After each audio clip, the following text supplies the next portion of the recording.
Good day! Today I will show you how to cook chicken pianggang. This is a tausog dish originated from Holosulu, the southern part of the Philippines. This is also called chicken with black gravy or black sauce. The main ingredients are chicken, of course, and the coconut, burnt coconut. Yeah, the burnt coconut meat. Or we call it in our Tausog dialect, pamapaitom or black spices. So here are the ingredients. 1 kilo of chopped chicken, cleaned. 2 big onions, chopped.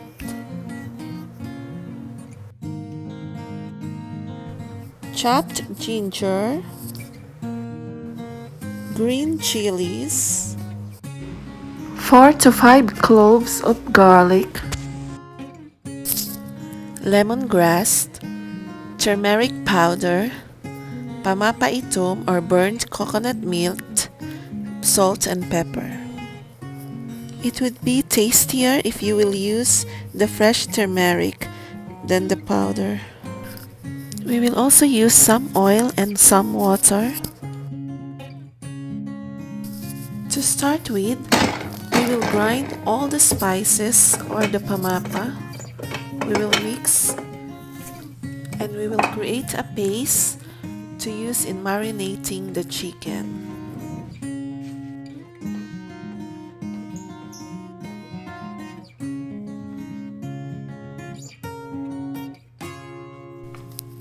So in a chopper or a grinder or in the house local, you can use this mortar and pestle. We will mix the garlic, the green chili, ginger,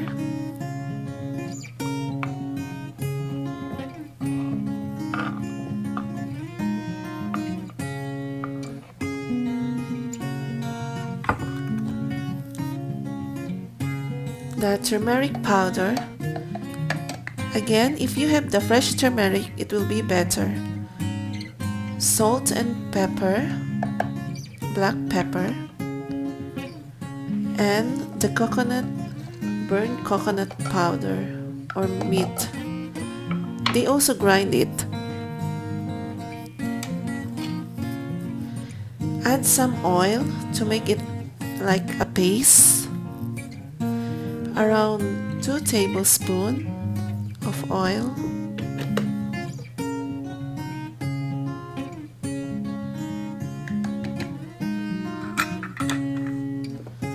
And then we will grind it until we will have a paste, like a paste.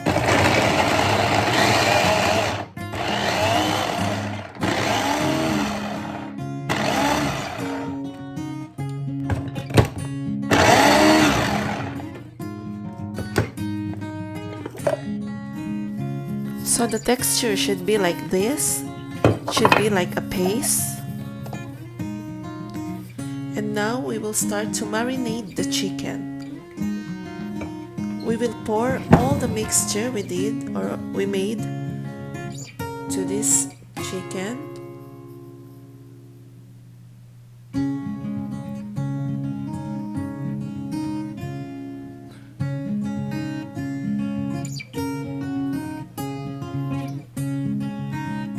Cover the chicken, cover it generously with this pamapaitom or the black spices.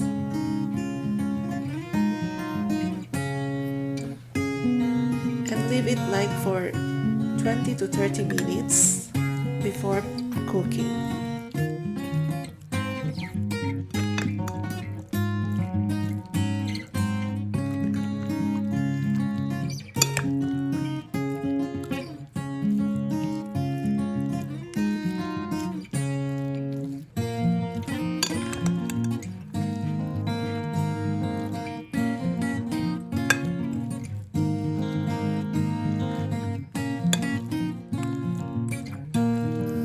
So after 20 minutes, we can start cooking.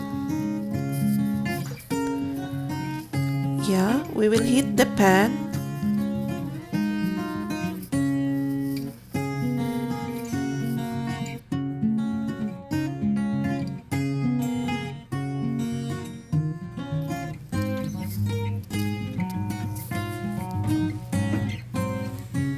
Then add 3 to 4 tablespoons of oil.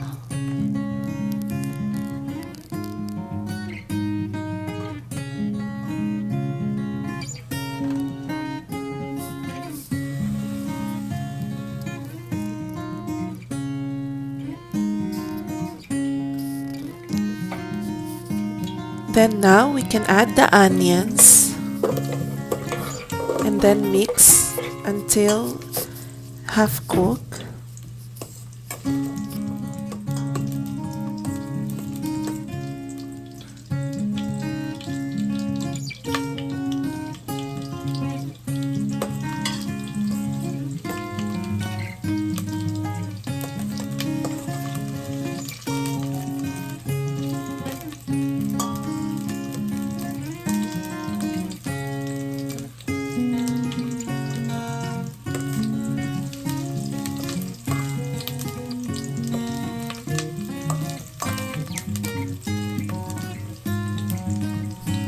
We can now add the chicken, the marinated chicken, then mix.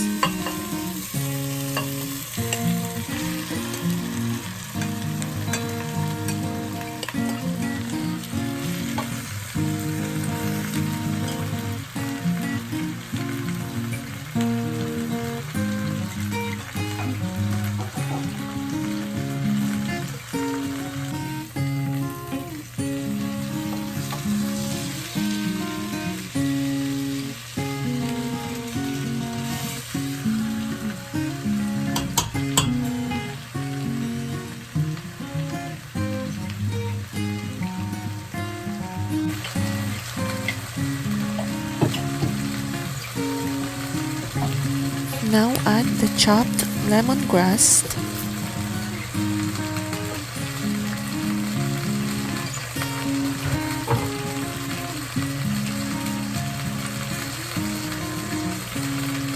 And then mix them thoroughly.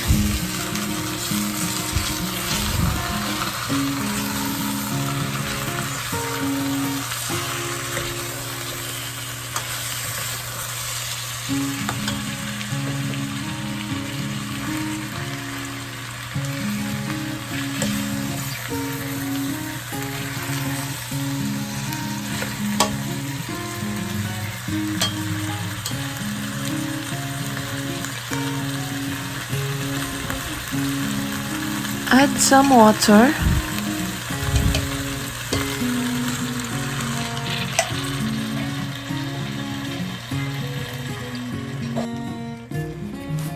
Then cover with lid to simmer, like for around 10 to 15 minutes or until the chicken is cooked. There you have it. The chicken is now cooked. You will see that the size is almost halved and the water is coming out. So you need to mix again to avoid the burned parts from the bottom. Oh guys, if you are here, you will smell the aroma, so inviting. I want to eat now. Some people, after this cooking, they will again fry it or like bake in the oven to make it dry. But I want like this with gravy or with sauce. I don't like to eat it as dry chicken. Or some, they will cook it like as in barbecue. Then we will cover it for the chicken to absorb the sauce.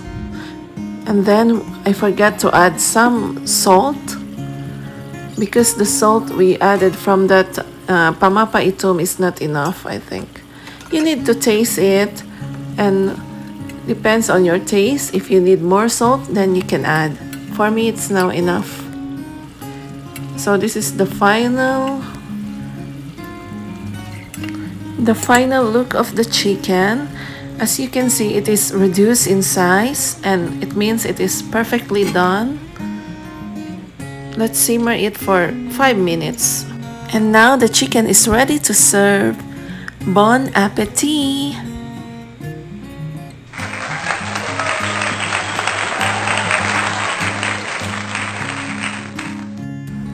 Thanks for watching, guys. I hope you liked the video. Please don't forget to click the subscribe button